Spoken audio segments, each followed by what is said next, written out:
ನಡೆದ ದಾಳಿ ಇದೊಂದು ಸಾಂಕೇತಿಕವಾದ ದಾಳಿ. ಭಾರತದಲ್ಲಿ ಜನತಂತ್ರವನ್ನ, ಸಂವಿಧಾನವನ್ನ ಮುಗಿಸಿ ಹಾಕುವ ಮುನ್ಸೂಚನೆಯ ದಾಳಿ ಅಂತ ನಾವು ತಿಳ್ಕೊಳ್ಬೇಕಾಗ್ತದೆ.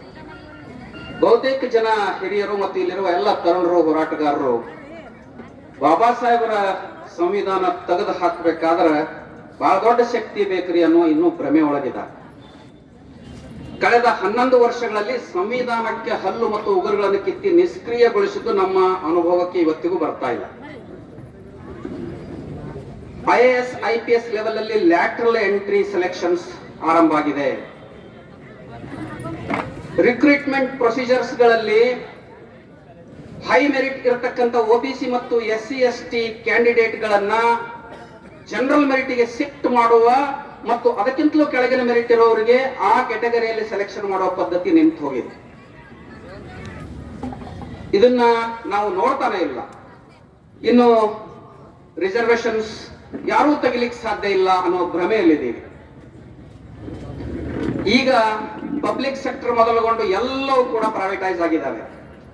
ಮುಂದಿನ ದಿನಮಾನಗಳಲ್ಲಿ ಪಬ್ಲಿಕ್ ಡಿಸ್ಟ್ರಿಬ್ಯೂಷನ್ ಸಿಸ್ಟಮ್ ಕೂಡ, ಸಾರಿಗೆ ಕೂಡ ಉದ್ಯಮ ಇರತಕ್ಕಂಥ ಶ್ರೀಮಂತರ ಪಾಲಾದಾಗ ಬಹುಶಃ ರಿಸರ್ವೇಶನ್ ತೆಗಿಬೇಕಾದ ಅಗತ್ಯನೇ ಇರೋದಿಲ್ಲ.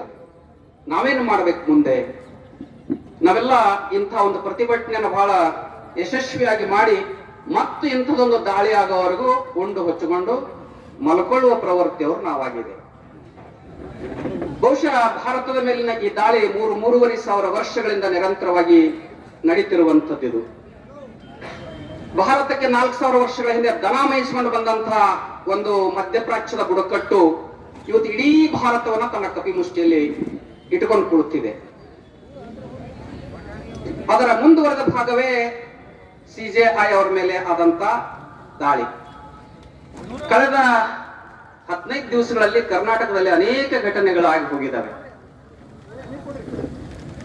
ಈ ರಾಜ್ಯದ ಗೌರವಾನ್ವಿತ ಸಚಿವರೊಬ್ಬರು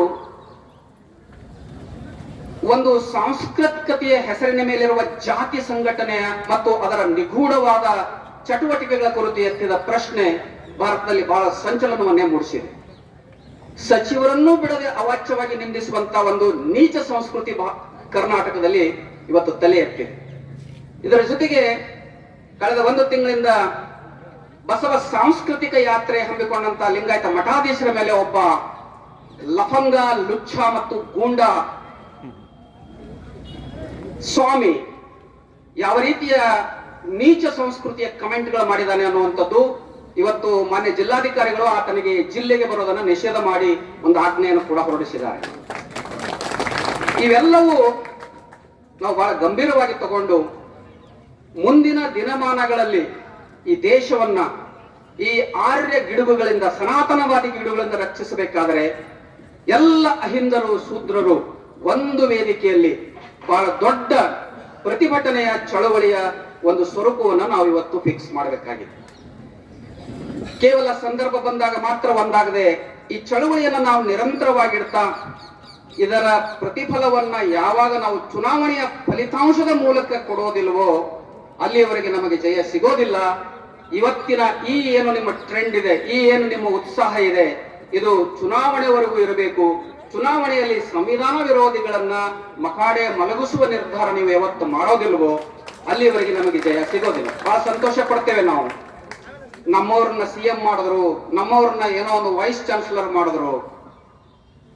ಮಲ್ಲೇಪುರಂ G ವೆಂಕಟೇಶ್ ಅನ್ನುವಂತ ಒಬ್ಬ ದಲಿತ ವ್ಯಕ್ತಿಯನ್ನ ಕುಂಕುಮ ಇಟ್ಟು ಸಂಸ್ಕೃತ ವಿದ್ಯಾಲಯದ ವೈಸ್ ಚಾನ್ಸಲರ್ ಮಾಡಿದಾಗೆ ತಿಳ್ಕೋಬೇಕಿತ್ತು ನಾವು. ಈತನನ್ನ ಅಂಬೇಡ್ಕರ್ ವಾದ ಮತ್ತು ಬೌದ್ಧವಾದವನ್ನ ನಾಶ ಮಾಡೋದಕ್ಕೆ ನೇಮಿಸಿದ್ದಾರೆ, ತಿಳ್ಕೊಳ್ಳಿಲ್ಲ ನಾವು. ಯಡಿಯೂರಪ್ಪನನ್ನ ಜಗದೀಶ್ ಶೆಟ್ಟರ್ನ CM ಮಾಡಿದ್ದಾರೆ ಅಂದ್ಕೊಳ್ಳಿ ನಮ್ಮವರಿಗೆ ಅಧಿಕಾರ ಕೊಟ್ಟರು ಅಂತ ತಿಳ್ಕೊಂಡ್ವಿ.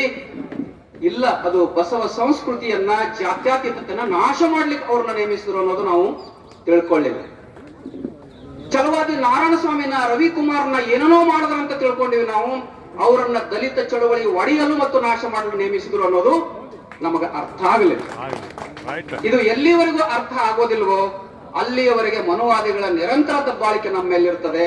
ಅದನ್ನ ಹೇಗೆ ಎದುರಿಸೋದು ಅನ್ನೋದು ನಾವು ಇನ್ನು ಮುಂದೆ, ಇದು ಆರಂಭ, ಇನ್ನು ಮುಂದೆ ನಾವು ಬಹಳ ವ್ಯವಸ್ಥಿತವಾಗಿ ಮಾಡಬೇಕಾಗ್ತದೆ ಅನ್ನೋ ಮಾತನ್ನ ಹೇಳ್ತಾ ಈ ಬೃಹತ್ ಪ್ರತಿಭಟನಾ ರ್ಯಾಲಿಯನ್ನ ಬಹಳ ಯಶಸ್ವಿಗೊಳಿಸಿದ ತಮ್ಮೆಲ್ಲರಿಗೂ ಇನ್ನೊಮ್ಮೆ ಕೈ ಮುಗಿದು ತಲೆಬಾಗಿ ಶರಣಾರ್ಥಿ ಹೇಳ್ತಾ, ನನಗೆ ಅವಕಾಶ ಮಾಡಿಕೊಟ್ಟ ಆಯೋಜಕರಿಗೂ ಶರಣಾರ್ಥಿಗಳನ್ನ ಹೇಳ್ತಾ ನಾನು ಮಾತನ್ನು ಮುಗಿಸ್ತೇನೆ. ಶರಣ.